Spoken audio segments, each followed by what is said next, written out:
Ladies and gentlemen, my name is J.P. Theron. Believe it or not, I'm a clown. What you just saw me do was a little bit of comedy, clowning, but without really the spoken word, which is the way I prefer to clown. I like to clown without talking. And the reason is because a lot of times you're in a big building, the people are far away, they can't hear you, or maybe the language I'm speaking is not their language. So I prefer to do my clowning without talking. And you just had a little view of that. I understand here that I've got like 20 minutes of demo, so I'm going to take my notes here, get them ready. Shouldn't take too long, because I was told only 20 minutes, so I've got my notes ready. I said 20 to 30. 20 to 30, okay. Before they fall asleep, but now that they ate. Oh, right after they ate, so I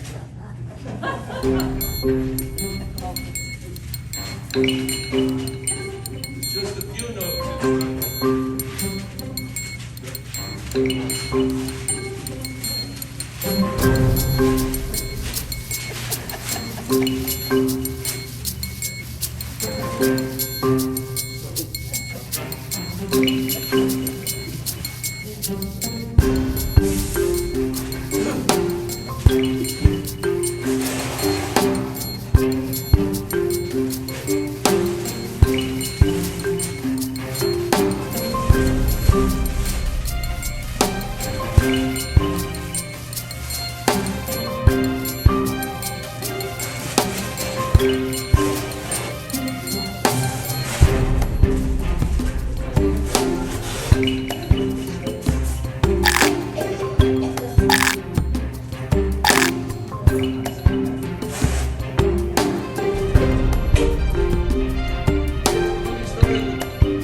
start at the beginning.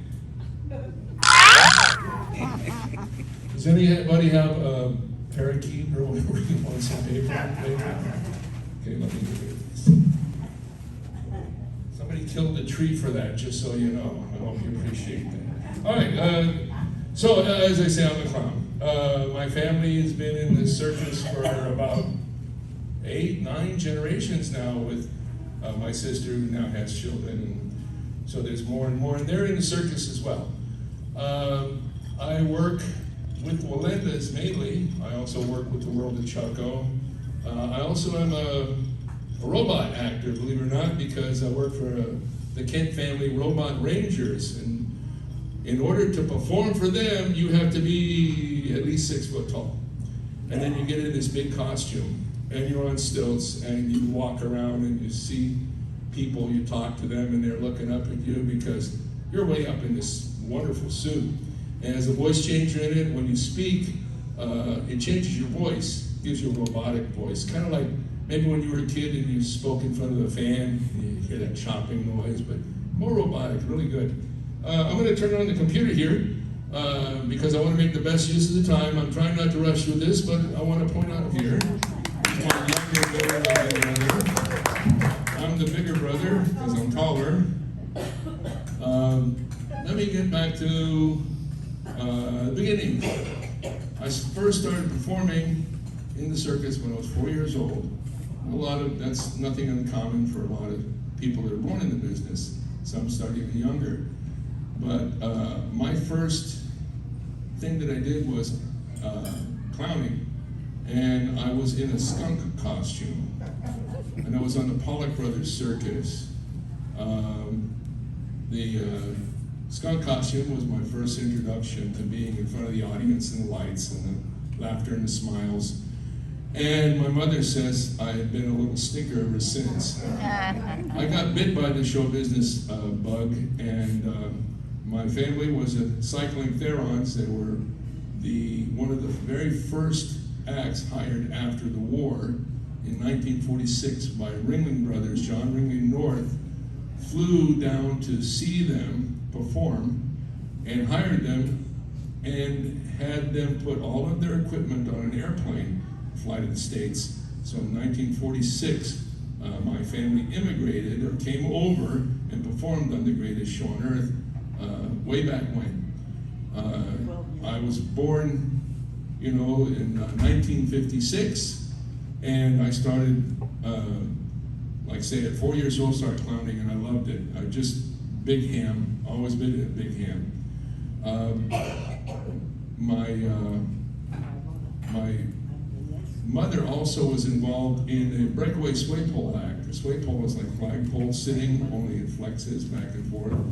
She worked for a gentleman by the name of George Bruno that everybody in my family referred to as Uncle George.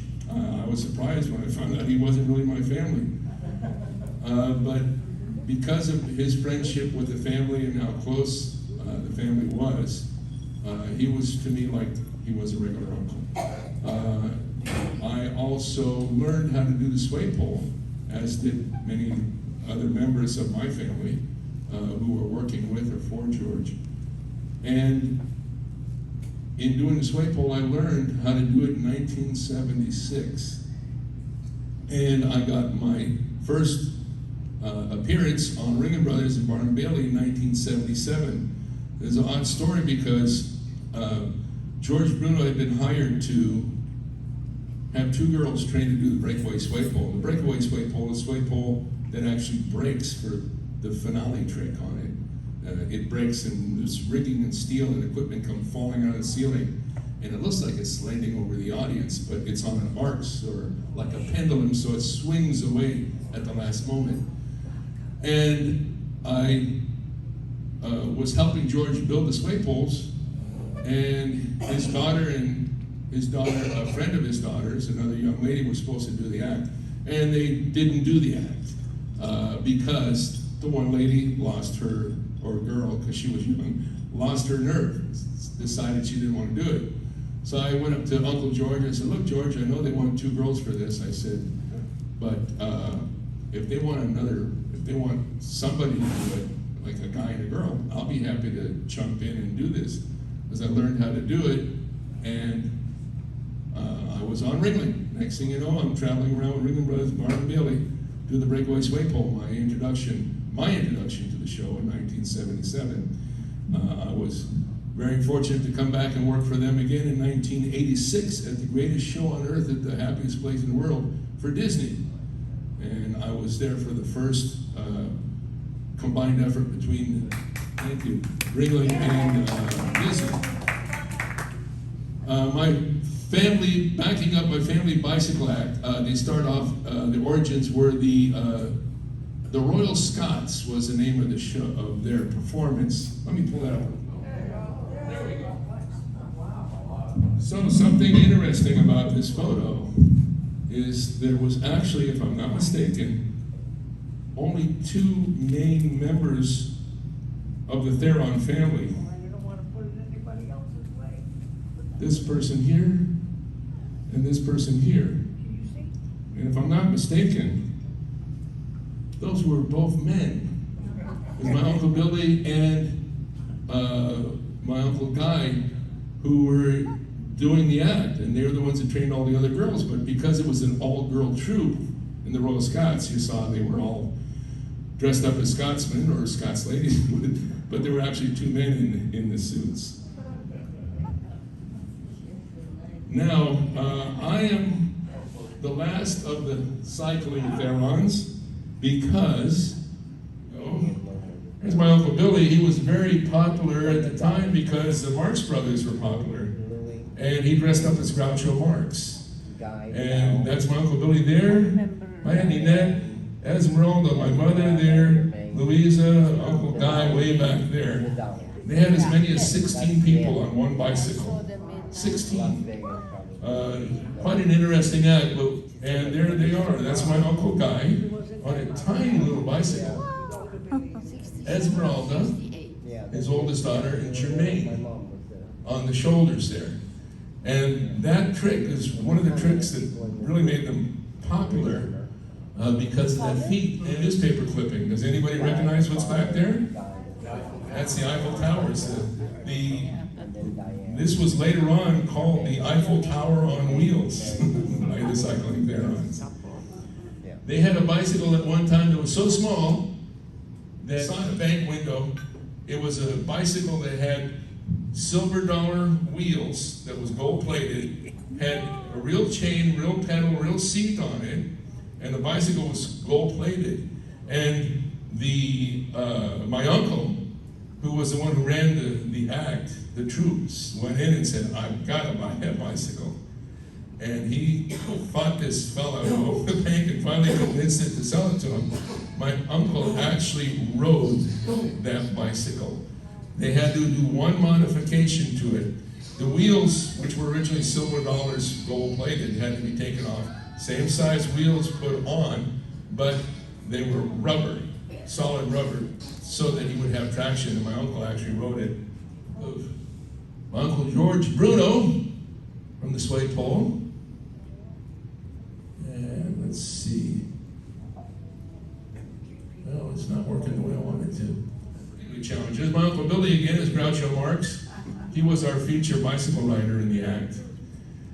And later on, Esmeralda, his niece, my Uncle Guy's daughter, was the one who took over his place, George. So I'm taking you down memory lane here, looking at these photographs. As I said, I am the last Theron doing a bicycle routine. I'm the last line of my family. As a matter of fact, I only have 2 daughters, so my lineage, or at least my foot of the family, ends with me. I wanted a boy, but my wife, didn't want to have one. It required a little bit more work, so. Move forward to 1989, I started doing this thing here. And what in the world is that? Well, that's that same suit you see hanging over there. I was known as the human Comet, and I would set myself on fire after arriving at the top of the platform and do a suicide dive to an air mattress down below. That's me fully aflame, and the picture's only not even halfway of the distance I actually felt. I had an air mattress, not the kind you take to the beach, but a bigger one. But by all standards, my air mattress was quite small. It was a very small airbag that I would land in and made a small target. And that was a lot of fun to do. And then so I did sway pole. That's me in one of the buildings, I don't remember where. But that was 76 feet up in the air on a steel pole, flexible, that would sway to and fro. When I'm looking at this, it reminds me when I first worked on Ringling in Miami, we had a beam that was like this, but instead of going that way, it was right next to me. And when I swayed, I had to sway, duck my head, and continue swaying over this. I had to come back, duck my head, and sway. And in one of the shows, I did a fake, where you just add a little more excitement, and made it look like I hit my head. And it got a real rise out of the audience. And it kind of got them ready for what happens later when the pole actually breaks. Okay, so here's another old photograph I dug up. And you say, what in the world is that? I don't know if you can see it from back there. But that's here at the Circus Hall of Fame that they used to have here just on the 41 on the North Trail. And that's my comedy army tank act. I developed that there. That was my clown army tank, and I dressed up in military fatigues. And then I did that for quite a few years, and then it got to the point where you couldn't do that anymore because it was politically incorrect. So I had to give it up. But that was the new tank that I had built, and did that for quite a while. It was a lot of fun. It was filled with pyro explosive fireworks, and it was shot water, snakes, rubber chickens, everything you could imagine. You all know the routine with the arrow through your head. You've seen that guy. Well, I went a step further. When I was doing the comedy act, this bomb shell would slide out the front, and it was a real practice shell. And it was about this long. And I would put it in the tank, and then I would climb into the tank with it. And they say, wait a minute, the ringmaster said, you're going to climb inside that tank? Yeah. With a live shell that could blow up at any moment? Yeah. Are you crazy? Just a little bit. And I'd go inside, and the ringmaster would say, is there a doctor? Is there a nurse in the office? Because I think we're going to need one after this. And as soon as he said this, that was my cue to let the charge go off. I used the equivalent of 1/4 stick of dynamite. So it was a tremendous amount of noise. It usually shook the building. Dust would come out of it after. And when the explosion would happen, the top of the turret would pop open like a can opener. So that the turret, if you can imagine it being straight up, leaning back a little bit, and I would climb out of the tank with the mock bombshell stuck through my helmet, in one side and out the other, and my pants falling down. And I would go to pick up my pants, and then the tank would chase me out. And so I would run out, would chase me out. There was, of course, another person in there that was all an empty void. Everything was done so small, so tiny, that a big guy like me, and I had another person in there driving it. When I got married, it was cheaper. My wife was doing it, so I didn't have to pay her. But she didn't like the loud noises. She would operate it. But it was a lot of fun to do this, and but it got to the point I couldn't make fun of the military because I made fun of the war, so I had to hang it up. I worked with the Wallendas, the Flying Wallendas. That's the Tino Wallendas group, and I worked before that for his grandfather, Carl. So believe it or not, I've worked as a Wallenda clown for over 50 years. I started when I was 13 working for the Wallendas Carl Wallenda. Yeah, and used to come here to the club a lot when I was growing up. Another quick note before let me check my time. Sorry if I'm going on. Yep, I think I'm almost there. So we'll end on a good one. I'm going to bring this picture up. This is me. I was dressed as Emmett Kelly because he had signed to do a movie for the United Way Foundation right here in Sarasota under the Sailor Circus Big Top when they still had a tent back there. And he passed away. So he signed to do it, but he passed away. So a call went out all across the United States for people who do Emmett Kelly or clowns who might try to portray Emmett Kelly. So sure enough, I got wind of it. I was working at Circus Hall of Fame, and I said, I do Emmett Kelly, because I worked on the Emmett Kelly Junior All-Star Circus for many years, and a couple of times he couldn't make it to an engagement, so I jumped in and did his character so that the show could go on. So in Atlanta, Georgia, I did Emmett Kelly Jr. Now, back to Sarasota, at the Circus Hall of Fame, a film crew came in, because they didn't have videos back then, and they did a film of me doing some of Emmett Kelly's routines. And I did Emmett Kelly's broom and the juggling. I did this, I just did some bit with a broom. I didn't have a spotlight operator. And then I did balancing the feather on my nose and gonna juggle 3 balls, and you drop the balls and you're looking for them while you're keeping the balance. And I did some of his routines. They filmed it and they sent it out to California where Evie Kelly was, and the daughter, can't remember her name, was one of the daughters. Also was Stacia, thank you, who was in the movie as well. So all the audition that they filmed made it out there, and they watched them all, and they said, this is the guy you're going to use, because they had the final say-so. So they picked me. And thanks to them, I got to do this lovely film. It's called, let me close this down first. I can't multitask. It's called The Gift of Love. And let's see if I can find it here. It was with Tony Bennett. And that's me and Tony Bennett. Tony Bennett was a singing clown. They actually hired a spotlight operator from Madison Square Gardens who did the spotlight routine with Emmett for many, many years. They hired him and they flew him down here and they put him on the spotlight. And me and him did the routine, Emmett's routine where he sweeps up the spotlight. And this was also Tony Bennett's debut film, first time he ever did a film. He was a great singer at the time, but they didn't know if he could do film. Well, this was his introduction to it. Matter of fact, over here on the board, if you want to take a peek at it later, there's a picture of me,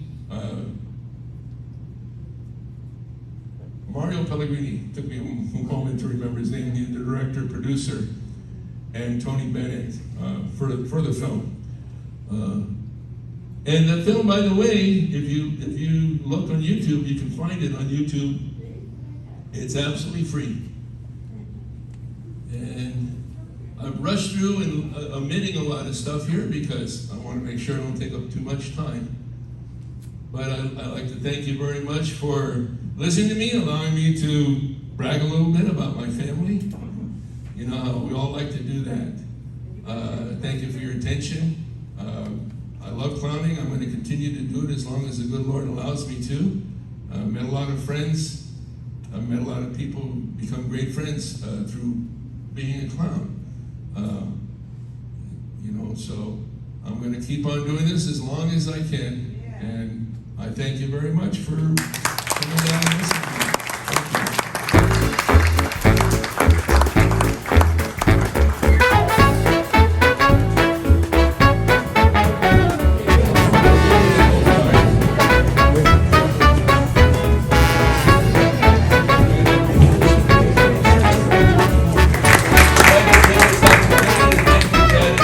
Thank you.